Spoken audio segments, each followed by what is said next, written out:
avanzar.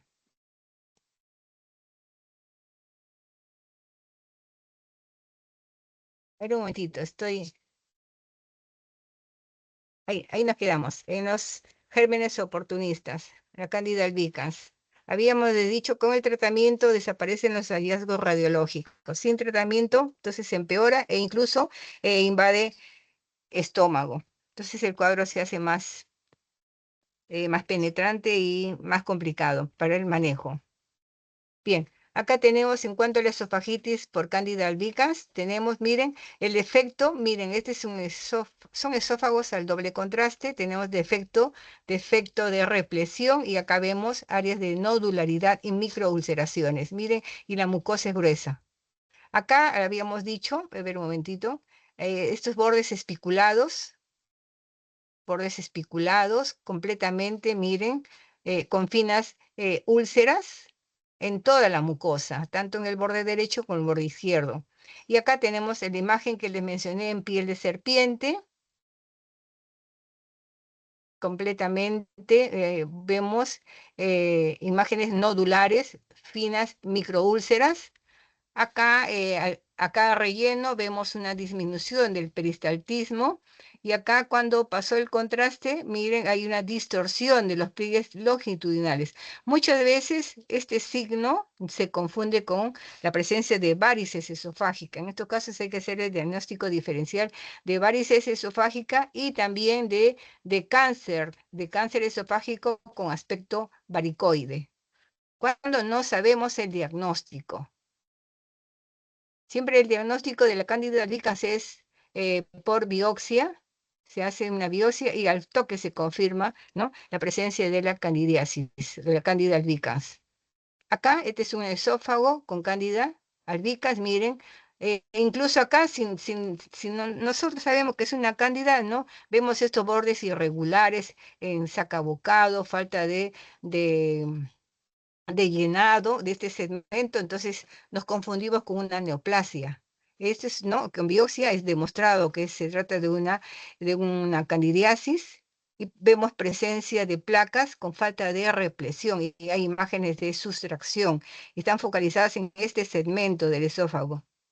Acá hay compromiso de la serosa y vemos alteración también de los pliegues longitudinales. En cuanto a las varices esofágicas, son venas dilatadas en el tejido conectivo subepitelial del esófago. Las causas son hipertensión venosa portal, sobre todo aquellos que sufren de cirrosis hepática, obstrucción del eje venoso esplenoportal, sobre todo cáncer de páncreas o una pancreatitis, malformaciones congénitas o trombosis portal, las varices por hipertensión venosa portal, que esas se localizan en el tercio inferior y muchas veces se asocian a varices gástricas. Y las varices por obstrucción de la vena cava superior, aquí va a ver, la localización es en el esófago superior. Acá le llaman varices cuesta abajo. Los hallazgos radiológicos en el estudio contrastado al doble contraste del esófago, vamos a encontrar pliegues engrosados, imágenes nodulares, serpinginoso y festoneado. Hay un defecto de represión de tipo cirzoideo. Vamos a encontrar defectos que borran, ¿no? Entonces se borran cuando el esófago se distiende. Pues es engañoso, ¿no?, este estudio cuando se está realizando, ¿no? Y vemos acá, miren la presencia en estos 3 exámenes, ¿no? Son pacientes con varices esofágicas. Vemos dilataciones venosas patológicas de la submucosa. Hay pérdida de los pliegues mucosos, completamente hay pérdida de los pliegues mucosos, hay defectos de llenado múltiples de aspecto festoneado con áreas de estenosis, igual acá, ¿no? Y las varices esofágicas pueden aparecer como nódulos, miren acá nódulos o de aspecto de encordones que sobresalen de la pared del esófago. Además pueden tener un patrón irregular, como ven acá, imágenes de sustracción con aspecto arrosariado y puede variar su tamaño dependiendo del grado de afectación de estas varices. Entramos a las neoplasias. Habíamos dicho en cuanto a las neoplasias del esófago, tenemos las imágenes de adición o famosos divertículos, imágenes de sustracción o imágenes mixtas de adición y sustracción, los bordes irregulares festoneados que ya nos indican neoplasia y cuando hay una compresión extrínseca. Entonces tenemos, en cuanto a los tumores benignos intraluminales, tenemos los pólipos, que son los más frecuentes y representan un 25% de todos. Microscópicamente, estos se dividen en pólipos fibrovasculares, pólipos lipomatosos, pólipos fibrosos inflamatorios, y después tenemos dentro de los intraluminales, tenemos los papilomas, que son pequeños, sésiles, múltiples, y se ven mayormente en el tercio distal. Tienen un estirpe premalignos, o sea que hay que evaluarlos siempre, ¿ya? Otros tenemos los neurofibromas y los mixomas, no, perdón, los mixofibromas. Los intramurales tenemos el famoso leiomioma, que es el más frecuente, ¿no? Los quistes de duplicación, los hemangiomas y tumores de células granulosas. Acá tenemos tumores benignos del esófago. Acá tenemos dentro de la luz, ¿no? Es un esófago el doble contraste. Tenemos un papiloma. Miren la lesión, se presenta como un pólipo sésil, ligeramente lobulado. Está dentro, pegado a la mucosa. Tenemos acá, este es un papiloma esofágico gigante. La lesión tiene un aspecto de burbujas, ¿no? Entrecortadas, medias tabicadas, causadas por el atrapamiento de bario. Y acá, miren esta forma caprichosa, es una papilomatosis esofágica. Acá observamos innumerables excrescencias verrugosas en la mucosa esofágica, todo el compromiso. Este famoso leiomioma, que es un tumor benigno, miren, los bordes bien definidos son bordes obtusos, ¿no? Acá lo estamos viendo casi en frontal, ¿no? Bien diferente a esas lesiones, bordes irregulares, festoneados, y que empiezan en forma abrupta y terminan en forma abrupta. Es diferente, el leiomioma es un tumor benigno, ¿no? Tenemos acá el leiomioma, también llamado tumor intramural o submucoso. Un 50% de los pacientes dan síntomas y el otro 50% no dan síntomas, ¿no? Frecuente es verlo en el tercio inferior. De localización intramural es un 97%, es bien alto, casi el 100%. Está compuesto por bandas de células de músculo liso. Radiológicamente son tumores submucosos, que vistos de frente tienen un aspecto polipoide, pero si los vemos de perfil se ven como defectos de represión, lisos, semicirculares u ovoides. Los bordes superior e inferior del tumor forman un ángulo recto ligeramente obtuso. Pueden llegar a tener un tamaño entre 3 a 5 centímetros de longitud.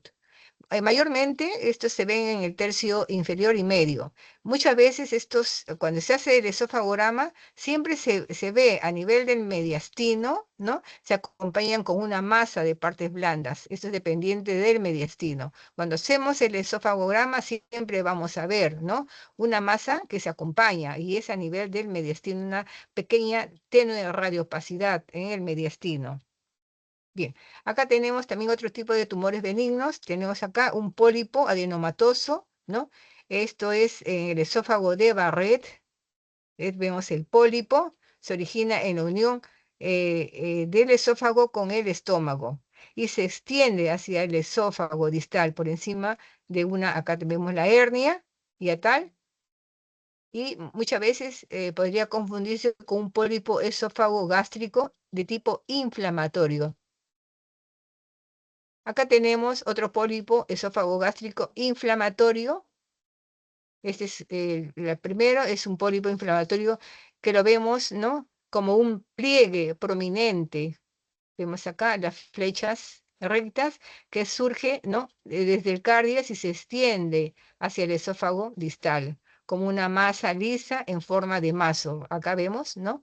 En forma de mazo o en forma de dedo de guante. Y acá la otra imagen es un pólipo inflamatorio también, tiene una apariencia más lobulada a nivel distal, vemos acá las flechas, no diferente al otro pólipo inflamatorio, por lo que no se puede diferenciar de un pólipo adenomatoso, ni siquiera de un adenocarcinoma. Mayormente es bien diferente hacer la diferenciación radiológica. En estos casos se ayuda con una endoscopía con biopsia. Acá tenemos tumores benignos, el leiomioma, Cuando es visto en otro extremo, vemos como hay una imagen de sustracción, muchas veces confunde con una neoplasia maligna. Igual acá, miren, este es el leiomioma, confunde, ¿no? Con una neoplasia maligna, pero es una neoplasia benigna, es intramural y submucoso. Igual acá tenemos diferentes formas del leiomioma intramural o submucoso, ¿no? Tal vez producen, miren acá, producen lesiones de tipo superficial, lesiones lisas. Vemos acá también de lisas de bordes ligeramente obtusos, tanto cuando comienza, cuando termina. Igual acá vemos, ¿no?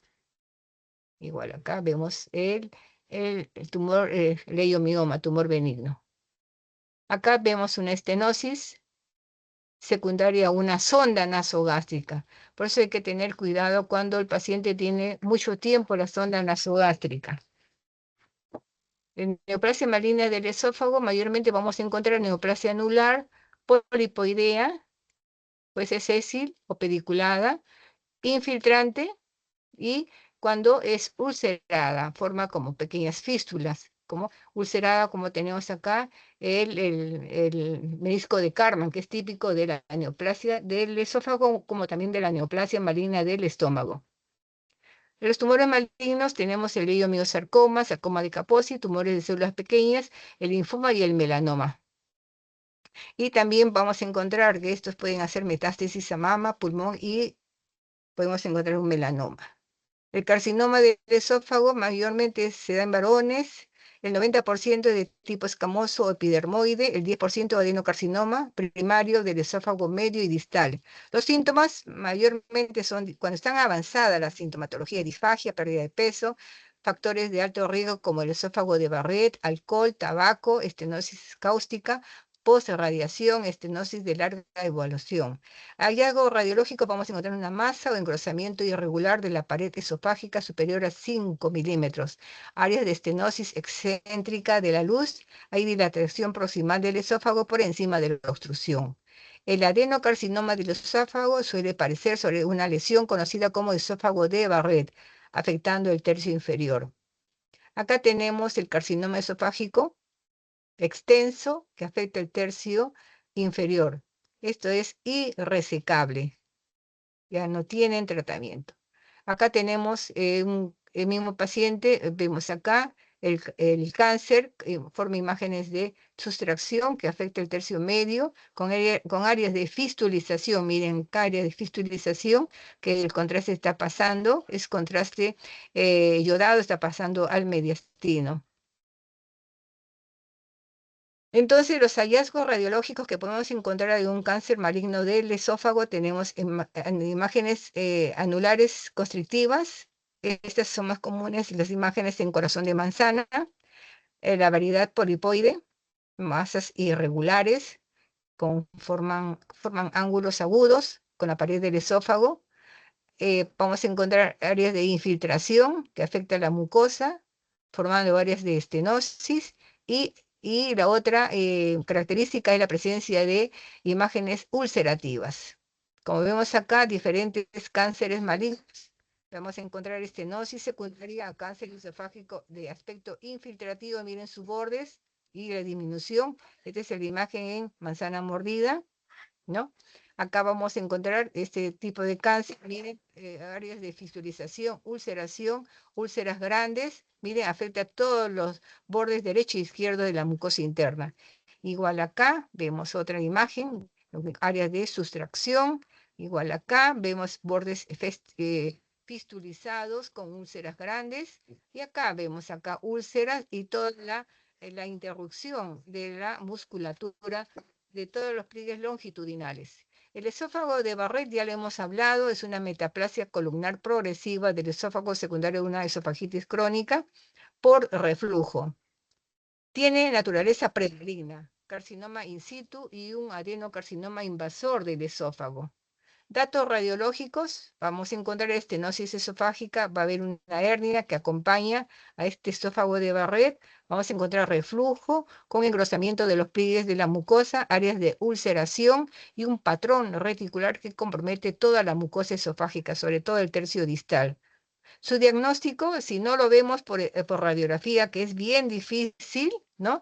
Se complementa con la biopsia, una endoscopía con biopsia, una biopsia de varias tomas de la zona, ¿no? Entonces confirma el diagnóstico y así podemos iniciar el tratamiento. Vean acá, este es un adenocarcinoma sobre un esófago de Barrett. Este es un estudio que se intentó hacer al doble contraste, donde vemos tercio distal y parte del estómago. En la posición anteroposterior hay alteraciones, como vemos acá, hay signo de rigidez de la pared, áreas de estenosis de este segmento comprometido. Y vemos acá la neoformación avanzada.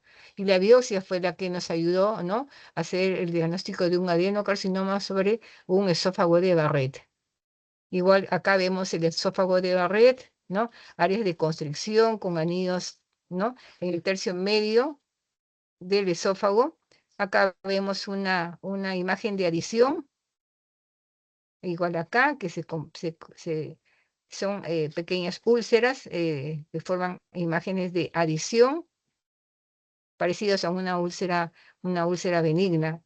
Acá vemos, miren, la alteración de la mucosa, de una mucosa de espectro reticular completamente, con áreas de estenosis. Miren, es adelgazamiento con áreas, ¿no? Y acá vemos una estenosis bien evidente, ¿no?, del esófago de Barrett. Igual acá hay un carcinoma avanzado, una masa polipoidea con grandes ulceraciones en la pared posterolateral. Igual acá vemos un carcinoma avanzado de aspecto varicoso, con lesiones tanto de la mucosa y de aspecto lobulado. Y acá vemos una imagen de sustracción y una gran úlcera con una estenosis filiforme e irregular que llega hasta el fondo gástrico. Igual acá, esta es una infiltración, es un cáncer de aspecto infiltrativo, ¿no? Cómo se ve en esta toma, y en la otra, miren cómo se camufla, no pareciera que hubiera. Por eso que se busca en varias proyecciones, y con el contraste se hace movimientos oblicuas de pie, echadas, para poder ver esta falta de relleno y con bordes irregulares. Igual acá vemos un cáncer esofágico y defecto de relleno, con inicio brusco y continuación brusca, ¿no?, de este segmento, ¿no? Y vemos el signo de la manzana mordida, y hay pérdida de la mucosa. Este es a nivel del esófago torácico. Y acá son los patrones que vamos a encontrar en cuanto a los signos malignos de la úlcera del esófago, imágenes en placa, polipoidea dentro de la luz, infiltrante, ¿no? Imágenes en mordida de manzana, o ulceradas que salen, ¿no?, y con áreas de estenosis, forman úlceras con áreas de estenosis. Lo vemos acá, estenosis esofágica a nivel medio. Estas son secundarias a una esofagitis de Barrett. Acá igual, estenosis secundaria a un cáncer del esófago. Y vemos acá estenosis secundaria a la enfermedad de Crohn, que también la enfermedad de Crohn no solamente es a nivel del segmento distal del intestino delgado, también lo vemos en el esófago. Gracias. ¿Acá nos podemos quedar o continuamos?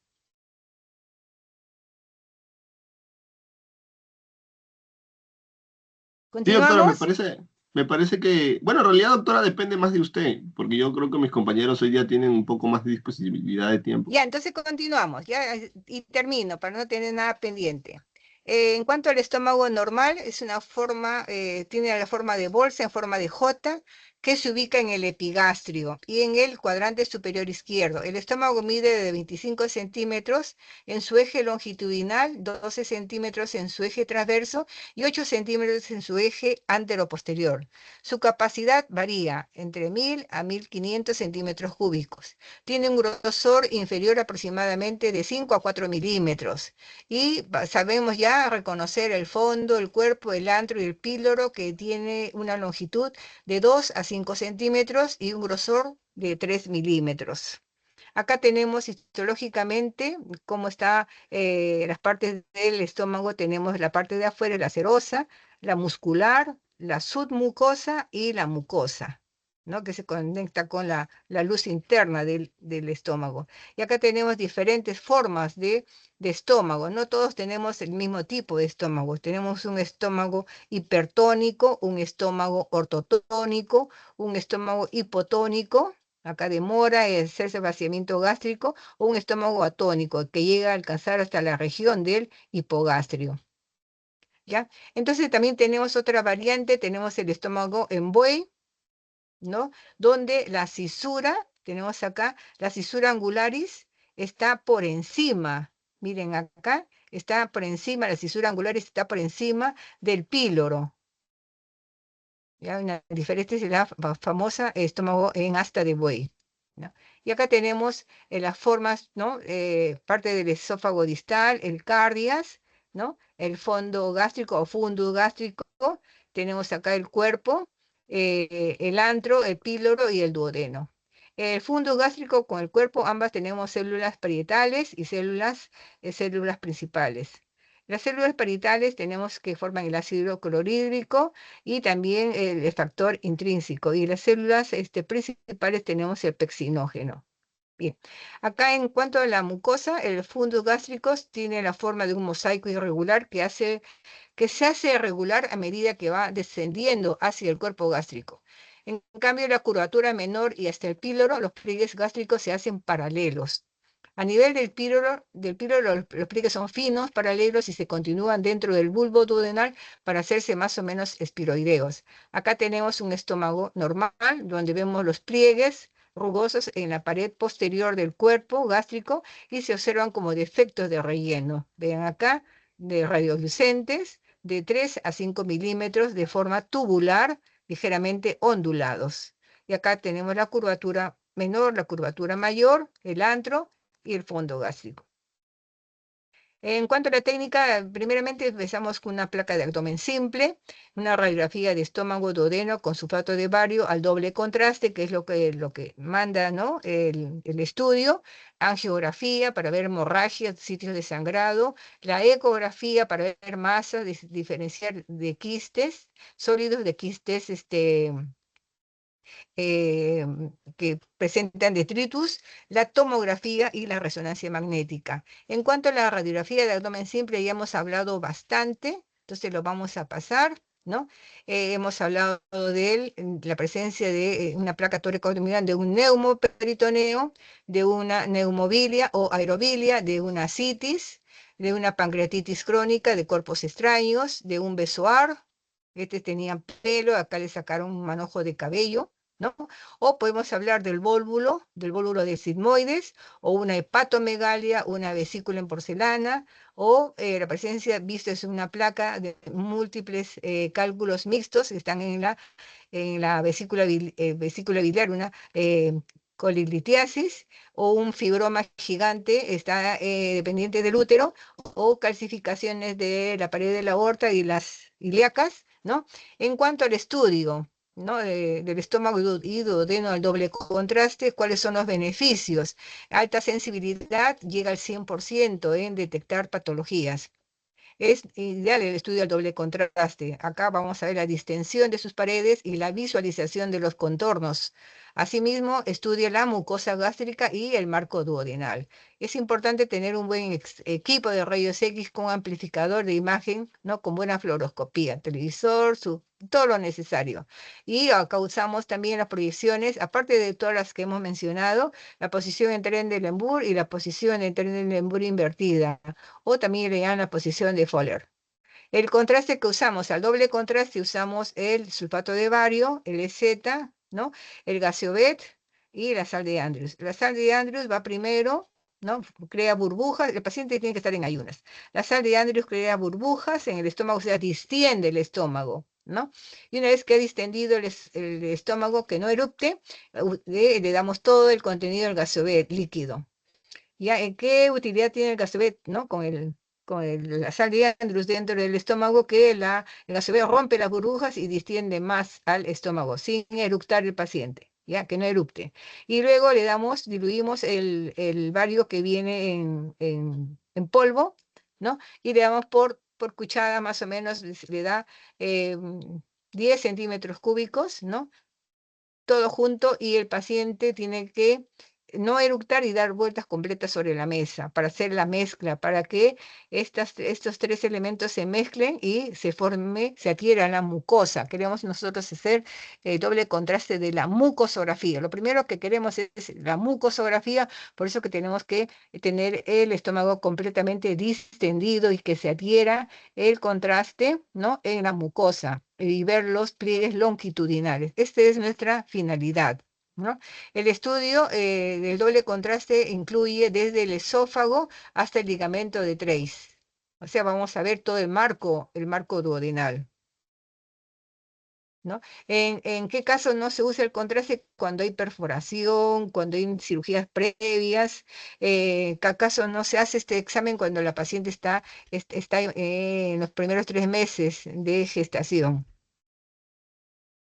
¿No? Entonces acá tenemos el estudio al doble contraste, lo que queremos, ¿no?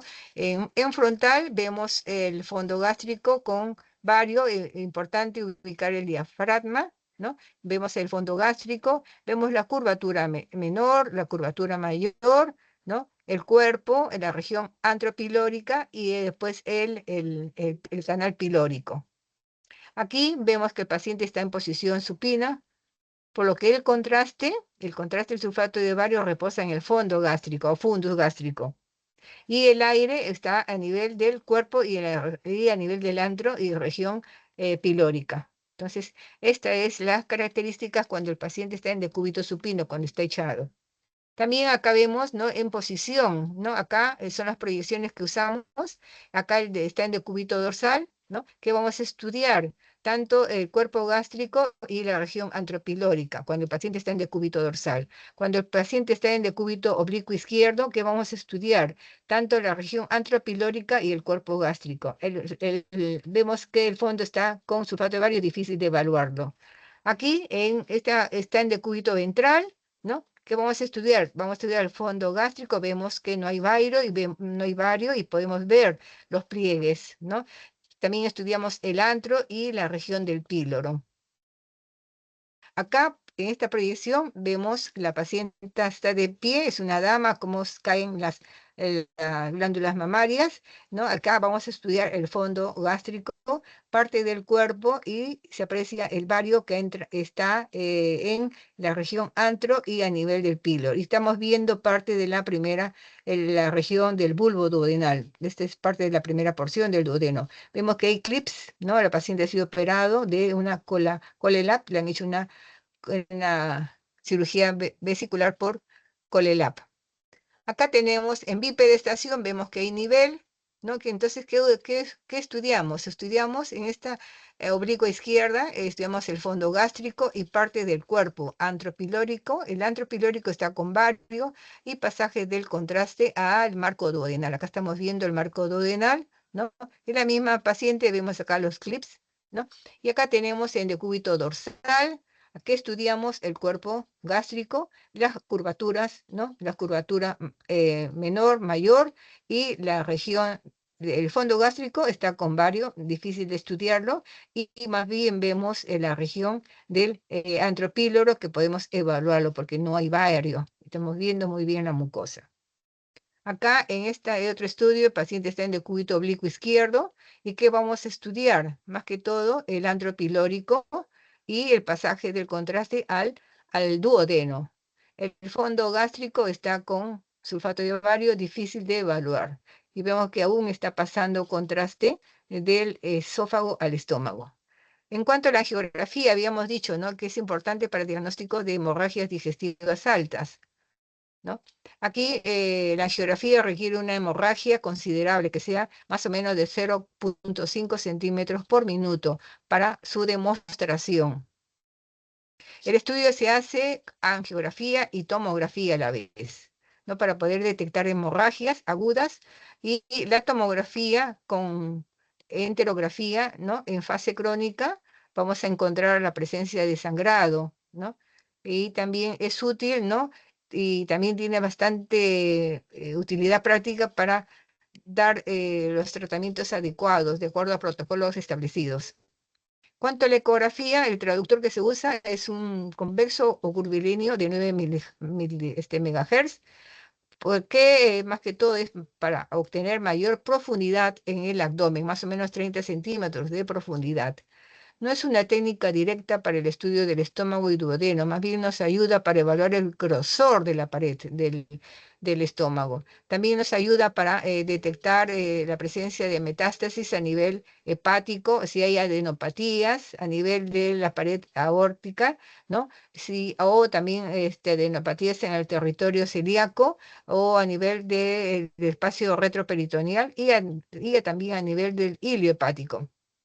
También puede detectar cuadros de inflamación tumoral, sea directa o de órganos vecinos, como el páncreas, el colon, el esófago y el lóbulo hepático izquierdo. El esófago no tanto, no ayuda mucho porque a veces el paciente tiene gran distensión abdominal, está lleno de gases y no puede evaluarse el páncreas. Mejor sería por una tomografía. Y acá tenemos en las ecografías, vemos la pared gástrica normal de 2 a 4 milímetros de grosor. Acá es diferente, acá vemos una mucosa, una masa que eleva la mucosa y hay invasión parietal. Vemos acá, eso es una neoplasia, ¿no? En la tomografía computarizada también nos da bastante utilidad, ¿no? Em, Acá hace cortes milimétricos, pueden ser bien finos, actualmente usan finos de 1 milímetro de cada corte, sean cortes axiales o sagitales, y el contraste usado en las tomografías es sustancia hidrosoluble, sustancia iodada, sea por vía oral o por vía endovenosa, y ayuda para evaluar tumores del estómago, del duodeno y de los órganos vecinos. Y la tomografía también evalúa muy bien el páncreas, evalúa muy bien el hígado, los riñones, ya ni qué hablar, ¿no?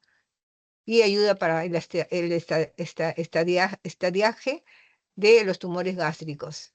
Acá, por ejemplo, tenemos en esta tomografía, vemos el estómago con contenido y acá vemos un leve engrosamiento parietal con una hipercaptación en la curvatura mayor. Y en la pared interna antropilórica, miren acá, flechas, sin compromiso de la grasa adyacente ni la presencia de adenopatías. Y esto anatómicamente correspondió a un carcinoma incipiente tipo 2A a 3. Y acá también tenemos a través de la tomografía una gran lesión intraluminal elevada, esta es una tumoración en la curvatura mayor, ¿no? No hay compromiso de tejido adiposo adyacente, vemos acá, ¿no? Y histológicamente resultó ser un adenocarcinoma incipiente tipo 2. En cuanto al duodeno, ¿no? Tenemos que son 4 porciones. La primera porción, el bulbo duodenal, que se dirige hacia arriba y hacia la derecha. La segunda porción es descendente, se dirige hacia abajo en forma vertical hasta aproximadamente la altura de L4. En la segunda porción tenemos el orificio, tenemos la ampolla de Vater que se comunica con el colédoco y con el Wilson del páncreas. Entonces, en la segunda porción. La tercera porción es horizontal, atraviesa de derecha a izquierda, más o menos ahí sigue un nivel ascendente hasta la altura de L1. Y la cuarta porción acá es a nivel de la flexura duodeno y yeyunal, donde se encuentra el ligamento de Treis, y de ahí empieza el yeyuno. Sabemos que el intestino delgado tiene de 3 a 3,5 centímetros de ancho, ¿no? Y una longitud, hasta 7 de longitud. En cambio, el duodeno mide entre 25 a 30 centímetros y ya sabemos que las 4 porciones. Sabemos que la primera porción es retroperitoneal. Acá tenemos el marco duodenal, la primera, segunda, tercera y la cuarta porción, ¿no? Acá tenemos las características del bulbo duodenal. Es importante el bulbo porque acá vamos a encontrar las úlceras pépticas propias del duodeno. Es importante conocer la base. Acá tenemos el receso superior, acá tenemos el receso inferior, acá tenemos la curvatura menor, acá tenemos la curvatura mayor y acá tenemos el vértice. Todo eso se ve en un estudio al doble contraste del estómago y marco duodenal. Acá tenemos el doble contraste y acá tenemos el marco duodenal en sus diferentes porciones. Acá tenemos, miren, el doble contraste, cómo se ven los pliegues importantes del marco duodenal. Acá, estas son variantes anatómicas del bulbo. Tiene acá triángulo isósceles, acá tiene una forma de llama de vela, y acá tiene una forma esférica del bulbo duodenal, y acá una forma de cuadrilátero. Son variantes anatómicas. En cuanto a las alteraciones congénitas, vamos a encontrar también divertículos congénitos. Mayormente estos divertículos son verdaderos y vamos a encontrarlos en la cara posterior del cardias, ¿no? Son divertículos gástricos que dependen de su tamaño. La patología todo depende de su tamaño, ¿ya? Entonces acá tenemos, miren, este divertículo congénito posterior. Tenemos, este es el fondo gástrico, y en la cara posterior tenemos este divertículo, ¿no? Una imagen de adición. Se llena también de contraste de bario. Y acá lo vemos en frontal y acá lo vemos en lateral. Vean acá, el pedículo es un pedículo estrecho, también se llena de bario, está en la cara posterior del fondo gástrico. Vemos acá, miren el fondo gástrico, cara posterior del divertículo. Igual, cara posterior, el divertículo. Y acá vemos, este es divertículo congénito en bulbo duodenal. Miren una imagen de adición del bulbo duodenal. Acá vemos otro divertículo, imagen de adición en la segunda porción esta es la primera, esta es la segunda porción del duodeno. Acá vemos otro divertículo en la segunda porción del duodeno. Este es un estudio al doble contraste de estómago y marco duodenal. Acá tenemos un divertículo en la segunda porción del duodeno, imagen de adición, imagen sacular. Y acá tenemos otro divertículo, parece un honguito, en la tercera porción del duodeno. Este es un estudio al doble contraste del estómago. Y acá tenemos otra variante, ¿no? Ese es el estómago en cascada, que también vamos a encontrarlo en algunos pacientes. Acá lo vemos en frontal, ¿no? Póstero anterior, y acá lo vemos en lateral. Acá miren es lo característico que es el fondo gástrico. Miren acá el fondo se sitúa posterior e inferior a al cuerpo gástrico. Y el relleno se produce por rebosamiento. Primero se llena el fondo y luego por rebosamiento pasa al cuerpo gástrico. Y luego el alimento cae, ¿no? A la región antropilórica, y de ahí ya pasa al marco duodenal. Entonces, estos son los famosos estómagos en cascada. Acá lo vemos, estómagos en cascada. Igual, acá, estómago en cascada, ¿no? Y acá es el esquema para mejor orientación. Vemos cómo se llena el fondo y por rebosamiento cae al cuerpo. De ahí pasa, normalmente ya pasa, ¿no? Hacia el marco duodenal. Compresiones extrínsecas, ¿no? Pueden ser causadas por una hepatomegalia. Acá lo vemos en frontal, ¿no? ¿Qué pasa con una hepatomegalia, ¿no? Vemos que hay una empuja al estómago, sobre todo la curvatura menor. Lo vemos en frontal. Y en la lateral, la hepatomegalia empuja la curvatura mayor hacia la columna. Y si es, por ejemplo, un aneurisma del callado aórtico, de la aorta torácica, entonces en frontal el aneurisma empuja a la curvatura menor, similar a una hepatomegalia. Y en la lateral, ahí varía. El aneurisma empuja desde la columna hacia afuera a la curvatura menor, diferente a la lateral si es una hepatomegalia. Y si es un crecimiento, ¿no? Una tumoración de la cabeza del páncreas, entonces vamos a ver, ¿no? Que hay un incremento del marco duodenal, ¿no? Crece para la región cerca al píloro, mide forma una pequeña concavidad, y acá lo ensancha el marco duodenal. Y en la lateral vamos a ver mucho mayor el ensanchamiento y mucho mayor la acentuación de esta curvatura antropilórica. Y acá los esquemas de patología es similares a los que hemos visto en el área de neoplasias, tanto imágenes benignas y malignas del, del esófago. Algo parecido se van a ver en el estómago y duodeno. Por ejemplo, acá habíamos dicho ya un pólipo gástrico en la cara posterior del fondo gástrico. Acá vemos una imagen de sustracción y este es el bulbo duodenal. Es una imagen de sustracción o de defecto de relleno. Este es un pólipo duodenal. ¿no? Y acá vemos un defecto de llenado. También es un pólipo. Como se ve, los pólipos, ¿no? Están dentro de la luz y son sésiles porque están pegados o pueden tener un pequeño pedículo. En cuanto a las úlceras benignas, ¿no? Del estómago, estas, dentro de los hallazgos, vamos a ver el nicho ulceroso. Mayormente lo vamos a ver de perfil, es una colección de bario, es un montículo de bario liso. De perfil es mucho mejor verlo, al doble contraste. Después los pliegues son radiantes, son paralelos, son convergentes, suaves, simétricos, y que se dirigen al nicho ulceroso. Después la línea de Hampton, que es típica de la úlcera benigna. Esta es una línea que va de 1 milímetro de ancho, es transparente y representa la mucosa gástrica colgante en los bordes de la úlcera benigna. Esta separa la úlcera de la luz gástrica. Después tenemos el collar edematoso, que es una banda más ancha, de baja atenuación, ¿no? Y se encuentra entre el nicho y la luz gástrica. Y por último tenemos la meseta ulcerosa. Esta es extensa, es una masa de tejido que rodea la úlcera causada por edema y falta de distensión de la pared gástrica.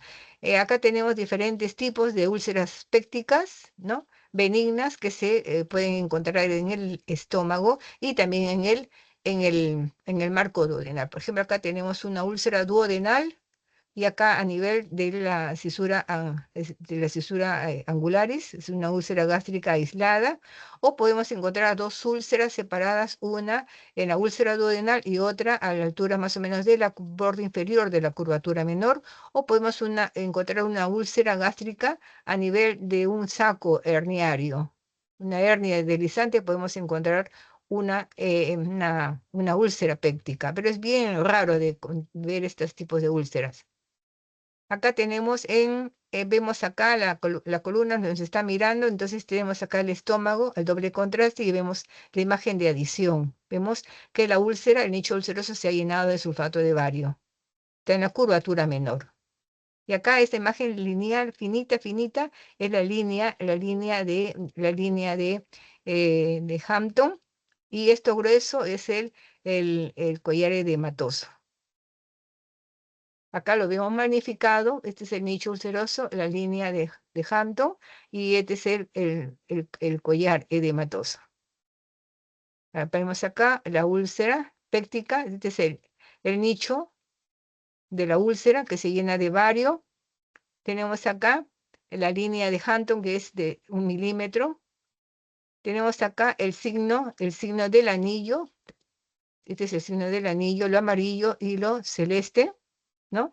Y acá tenemos esta parte superior e inferior, esas son las mesetas ulcerosas, o este es el collar edematoso, esto de acá, con su borde superior y su borde inferior. Bueno, acá tenemos la localización de la úlcera péptica gástrica, la úlcera benigna. Se localiza en un 70 en la curvatura menor, en un 25 situadas en la región pilórica. Son pequeñas, menores de 5 milímetros y son benignas. La úlcera duodenal se presenta en el bulbo, en la pared anterior. La mayor parte son de 1 centímetro de diámetro. Acá vemos mira, una úlcera con sus pliegues simétricos que se dirigen al nicho ulceroso. Es una úlcera benigna, una úlcera gástrica benigna. Tenemos acá igual también, esta es una úlcera crónica benigna. Miren, los pliegues convergen hacia el nicho. Esta es una cicatriz, no es una úlcera activa, porque vemos los pliegues gruesos, pero son simétricos y van al nicho ulceroso. Acá vemos una imagen de adición. Esta es una úlcera, está a nivel del duodeno, ¿no? En la primera porción. Este es lo mismo. Acá vemos el bario suspendido en el nicho ulceroso. Acá vemos en esta imagen del estómago, vemos acá la úlcera en la curvatura menor. Acá vemos la úlcera benigna en la curvatura mayor. Y acá vemos, estas son imágenes en hojas de trébol. Son úlceras benignas, pero en cicatrización, que tienen la forma de hojas de trébol. Vemos acá, ¿no?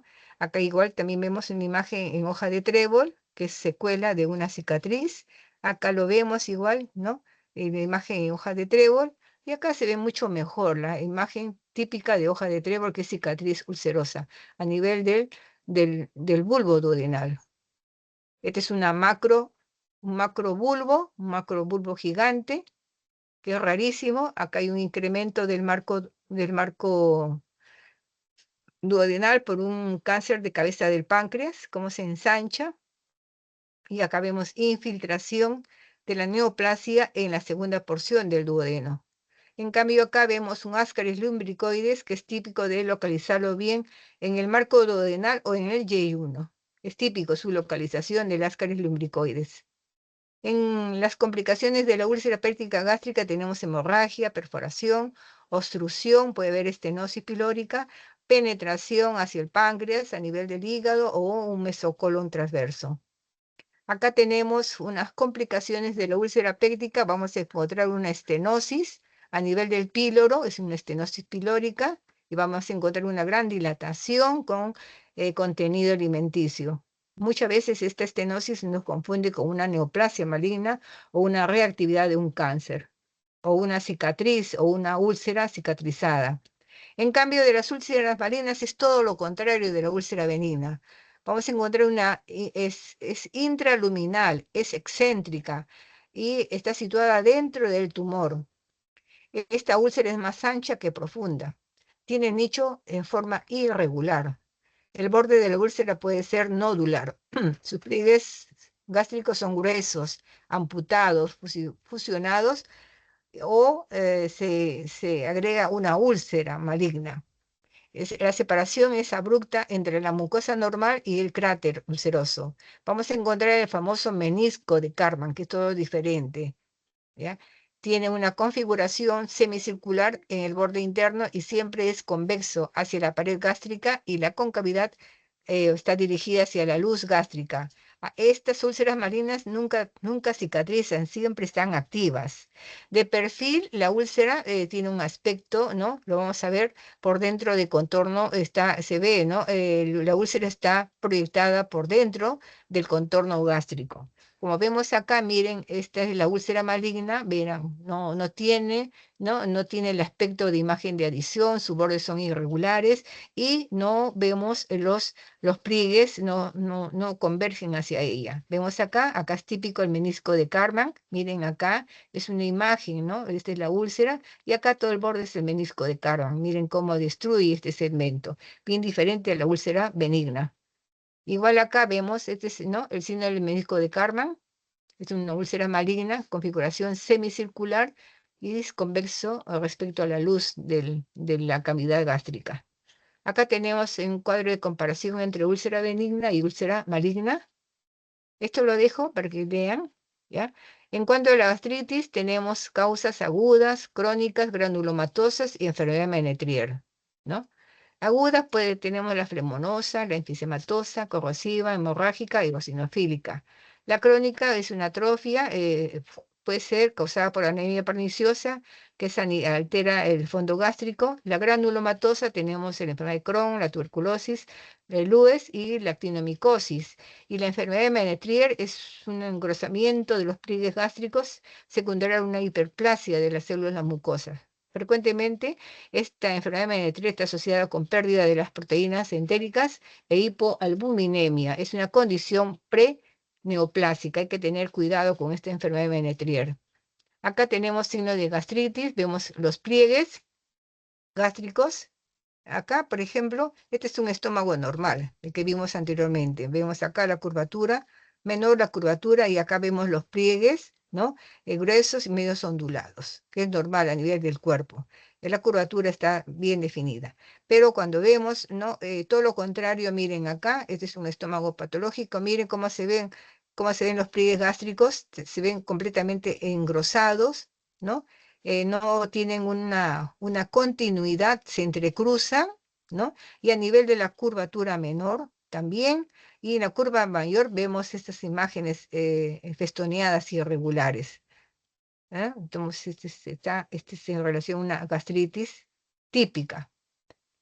Acá igual vemos engrosamiento de los pliegues, múltiples pliegues en el antro gástrico mayores de 5 milímetros que persisten en la máxima distensión del estómago. Y acá encontramos pólipos hiperplásicos múltiples, vamos a ver acá en la mucosa, están elevadas, puede ser sésiles, de menor centímetro, están vinculadas a una gastritis crónica. Y acá vemos otra característica, ¿no? Este es un proceso inflamatorio crónico y una hiperplasia folicular linfoidea causada por Helicobacter pylori. Vemos área gástrica en cocos, múltiples defectos de rellenado con anchos surcos, están separados como que si fueran tabiques, ¿no? Este es causada por un Helicobacter pylori. Y acá vemos, ¿no?, a los edematosos, depresión central. Esto es una gastritis erosiva. Vemos múltiples lesiones elevadas edematosas. Y acá también vemos una úlcera crónica, ¿no?, convergencia de los pliegues suaves hacia la cicatriz, sin evidencia de nicho activo. Y acá vemos la famosa enfermedad de Menetrier. Es una enfermedad rara, pero encontramos una hiperplasia de los pliegues gástricos, tanto del fondo del cuerpo. Además hay hiposecreción gástrica e hipoproteinemia. Tiene tendencia esta enfermedad de Menetrier a ser una enfermedad premaligna. Vemos acá en este corte sagital tomográfico, vemos el engrosamiento de la mucosa gástrica, de toda la pared. Vemos acá, miren cómo forma pliegues gástricos prominentes y pueden medir más de 6 milímetros de ancho. En la obstrucción pilórica vemos, ¿no?, si es una obstrucción del lactante. Es importante el estudio radiológico, ¿no? Vamos a encontrar varios signos: signo de la cuerda, signo del hombro, signo del pico, signo de Rayleigh. Y también este estudio radiológico con sulfato de bario se complementa con la ecografía. Acá vamos a ver en la hipertrofia, en la estenosis hipertrófica pilórica congénita del lactante, vamos a ver este signo signo de la cuerda, de una estenosis del canal pilórico. Vemos ondas antiperistálticas. También vamos a ver este otro signo, signo del hombro. Miren con el estudio con bario bien diluido. Y también vamos a ver otro signo acá, miren, como una imagen, ¿no?, el signo del pico, ¿no? Y por último vamos a ver el signo de Rayleigh, como que si fueran rieles de tren. Ecográficamente vamos a encontrar en el corte transversal el diámetro normal del anillo pilórico suele ser de 7.45 más menos 1.25, ¿no? Entonces vamos a encontrar alteración de los cortes, tanto a nivel del diámetro transversal, ¿no? Por ejemplo, acá es normal, ¿no?, el corte transversal, pero en un paciente con hipertrofia pilórica, ese diámetro pilórico era de 7.45 de normal, lo vamos a encontrar hasta 13.4, más o menos 1.6 milímetros. Y tiene una característica de presentar una imagen en diana a la ecografía. En el corte longitudinal, en la estenosis hipertrófica pilórica, la longitud del canal pilórico es de unos 14 a 26 milímetros. Es una imagen descrita como cervix ecográfico. Y lo normal, ¿no?, de esta longitud es de 10 a 13.5. Entonces, en la ecografía lo vamos a encontrar bien aumentado, bien largo. Ecográficamente tiene un diagnóstico alto del 90% al 99% de certeza, ¿no?, ecográficamente, para demostrar la estenosis hipertrófica pilórica en el recién nacido. Acá en la ecografía estamos viendo el músculo de la pared del canal pilórico hipertrofiado. Vemos acá la longitud del canal pilórico.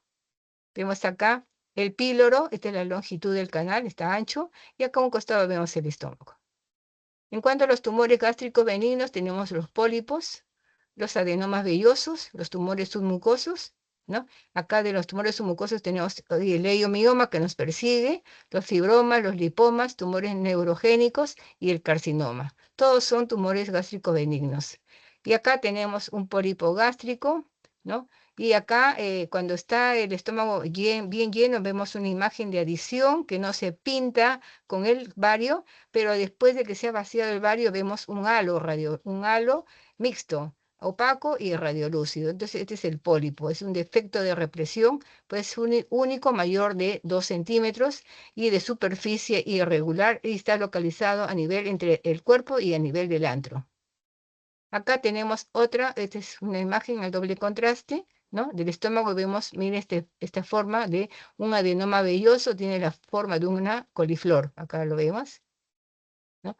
Acá vemos otra imagen, este es el leiomioma benigno, está a nivel del estómago. A veces son únicos de crecimiento mixto, intramural o extramural, ¿no? Y se localizan en la parte alta del estómago. Son benignos. En los malignos tenemos el carcinoma, linfoma, metástasis y sarcoma. Y acá tenemos todos ¿no? Los signos radiológicos. Esta es la forma ulcerada. Acá vemos el menisco de Karman, que es típico. Miren cómo se separa. Acá vemos parte de la tumoración. Este es el nicho ulceroso.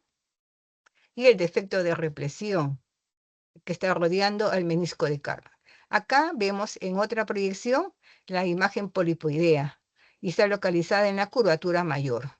Acá vemos, miren, la forma vegetante, está a nivel del fondo gástrico, hay infiltración de la curvatura menor y también de la curvatura mayor. Vemos acá. Y acá en este otro es una forma infiltrativa, ¿no? Esto origina una estenosis concéntrica a nivel del cuerpo gástrico.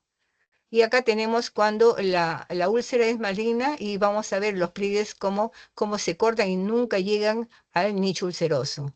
Acá tenemos cuando el pliegue termina en un afilamiento gradual. Acá, miren, termina en un afilamiento brusco. Acá termina en una interrupción brusca también. Miren acá, se corta completamente. Acá en D y en E termina una formación en clavas, como que si fuera en dedos de guante más o menos, ¿no? En F, en F tenemos una falta de igualdad de las lesiones, miren, hay una fusión, ¿no? Y en G tenemos fusión con deformación a nivel, ¿no? No tan cerca a la úlcera maligna. Y acá tenemos, ¿no? El epitelio regenerativo. Este es el epitelio regenerativo de la úlcera maligna. Este es un cáncer avanzado, ¿no?